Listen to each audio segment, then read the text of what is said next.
Você já parou para pensar que uma briga lá do outro lado do mundo, entre a Holanda e a China, pode fazer o carro que você quer comprar demorar mais para chegar e ainda por cima ficar mais caro?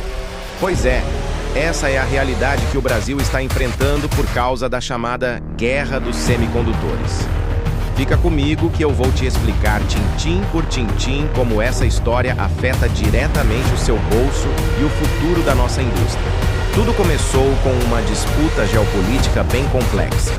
De um lado, temos a Holanda, um país europeu com tecnologia de ponta.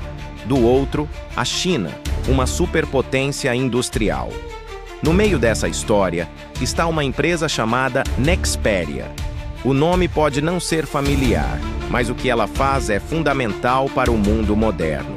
A Nexperia é uma fabricante de semicondutores, os famosos chips, que são como o cérebro de praticamente tudo que é eletrônico hoje em dia. Acontece que a Nexperia, apesar de operar em solo holandês e ter tecnologia europeia, pertence a um grupo chinês. E é aí que o caldo entornou. O governo da Holanda, preocupado com a segurança nacional e com a possibilidade de sua tecnologia mais avançada cair nas mãos de um concorrente estratégico, decidiu intervir. Basicamente, eles assumiram o controle da empresa, dizendo que era para proteger seus interesses e os da Europa. Foi uma jogada ousada e que, claro, não seria ignorada. A resposta da China veio rápida e forte. Como retaliação, o governo chinês impôs restrições à exportação dos chips produzidos pela Nexperia e por suas empresas afiliadas. Pensa comigo, uma das maiores fabricantes de um componente essencial para a indústria global, de repente, tem sua capacidade de vender para o mundo limitada.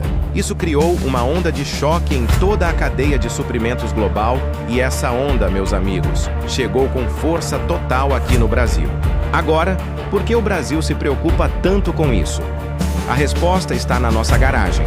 A indústria automotiva brasileira é extremamente dependente da importação desses pequenos componentes. Os carros modernos são verdadeiros computadores sobre rodas. Eles usam chips para tudo, desde o sistema de injeção eletrônica e os freios ABS até a central multimídia e os sensores de estacionamento. Sem esses semicondutores, simplesmente não dá para fabricar um carro hoje em dia. A notícia dessa crise acendeu um gigantesco alerta vermelho na ANFAVEA, a Associação Nacional dos Fabricantes de Veículos Automotores. O medo era real e imediato. A escassez de chips poderia levar à paralisação completa das linhas de montagem das maiores montadoras do país. E as consequências disso seriam desastrosas. Paralisação significa suspensão de contratos, demissões em massa e, claro, um atraso gigantesco na entrega dos veículos já encomendados. Imagina a frustração de quem comprou um carro novo e tem que esperar meses a mais para recebê-lo. Mas o problema não para por aí. A lei da oferta e da procura não perdoa. Com menos carros novos sendo produzidos e chegando às concessionárias, a demanda continua a mesma, ou até maior. O resultado? Os preços disparam. Não só os preços dos carros 0 quilômetro, mas também os dos seminovos e usados, que acabam sendo a alternativa para muita gente.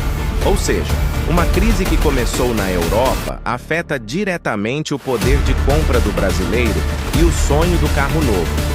Diante desse cenário caótico, o governo brasileiro precisou agir rápido. O Ministério da Indústria entrou em campo e buscou um diálogo direto com o governo chinês. A ideia era clara: explicar a situação crítica da nossa indústria e tentar negociar uma saída. Felizmente, a China se mostrou disposta a colaborar. Eles sinalizaram que poderiam garantir o fornecimento de chips para o Brasil, tratando nosso país como uma exceção nessas restrições. Isso ajudou a amenizar a crise imediata e deu um respiro para as montadoras. Essa solução, no entanto, foi um alívio temporário. O episódio todo serviu para escancarar uma fragilidade gigantesca do Brasil. Nossa dependência externa de componentes tecnológicos essenciais. Ficou claro que não podemos ficar à mercê de disputas comerciais e políticas de outros países. Precisamos de uma estratégia de longo prazo para não sermos pegos de surpresa novamente. E é aí que entra a pergunta que muitos de vocês fizeram. O que o governo brasileiro está fazendo para diminuir essa dependência? Essa é uma questão crucial e que vai definir o futuro da nossa indústria.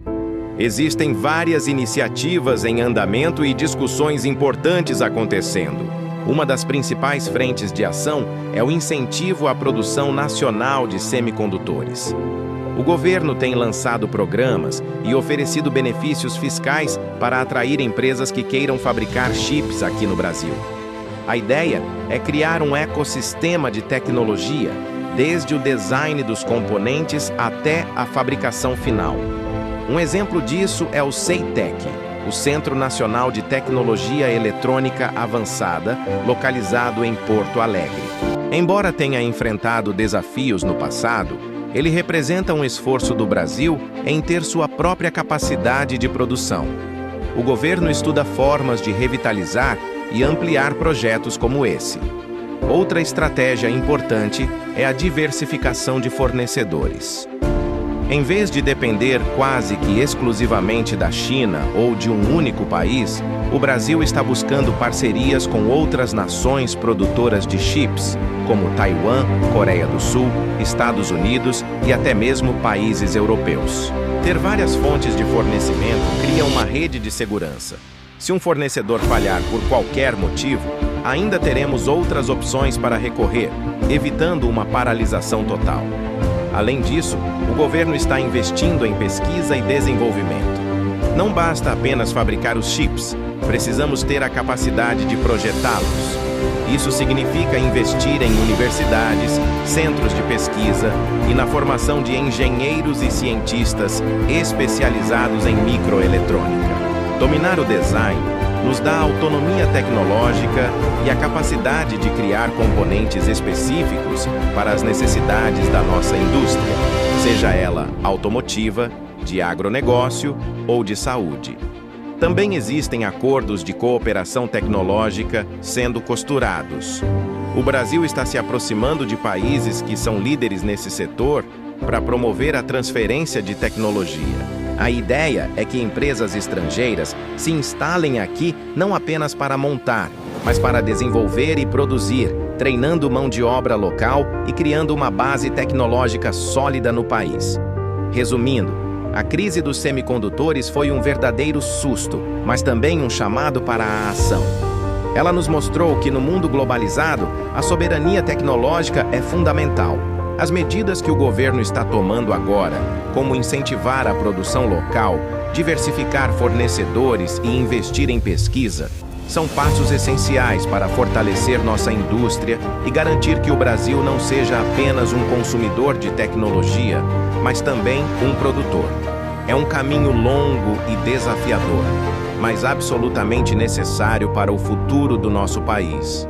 E aí, gostou de entender melhor essa complexa teia que conecta a geopolítica global ao seu dia a dia? Se esse vídeo te ajudou a clarear as ideias, não se esqueça de deixar o seu like, se inscrever no canal e ativar o sininho para não perder os próximos conteúdos. Sua participação é muito importante para nós. Muito obrigado por assistir e até a próxima.